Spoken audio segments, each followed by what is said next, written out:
गोव्यामधल्या पेडणे तालुक्यामधील मोपा परिसरामध्ये ओमकार हत्ती सध्या धुमाकूळ घालतोय आणि ओमकार हत्ती मोपा परिसरामध्ये आहे। निवासी भागामध्ये सध्या तो फिरतोय, त्यामुळे ग्रामस्थांमध्ये चिंतेचे वातावरण आहे। या हत्तीचा लवकरात लवकर बंदोबस्त करावा अशी मागणी होते। ही दृश्य जर आपण बघितली तर अक्षरशः घराच्या खळ्यामध्ये देखील हा हत्ती गेलेला दिसतो आहे। दुसरीकडे कडशी मोपा नदीमध्ये मनसोक्तपणे तो मौज मजा करत असतानाचा व्हिडिओ देखील समोर आलाय।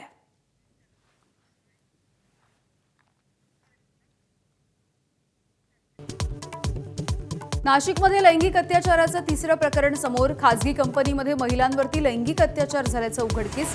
एसआयटीच्या मार्फत या प्रकरणाचा तपास। खरातच्या प्रकरणी स्थापन केलेल्या हेल्पलाईनवरती आणखी 11 महिलांची तक्रार। खरात विरोधात आतापर्यंत 12 गुन्हे दाखल। खरात विरोधामध्ये 8 महिला अत्याचाराचे तर 4 फसवणुकीचे गुन्हे दाखल।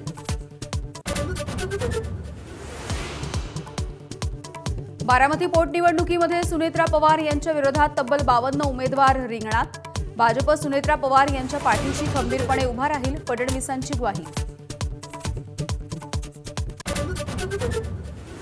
उपमुख्यमंत्री एकनाथ शिंदे पक्षामध्ये भाकरी फिरवण्याच्या तयारीत। पदावरती असून काम न करणाऱ्यांना डच्चू देणार। पदाधिकारी, आमदार, खासदार, मंत्र्यांच्या कामाचा आढावाही घेणार। अखेर 40व्या दिवशी इराण अमेरिकेचं युद्ध थांबलं।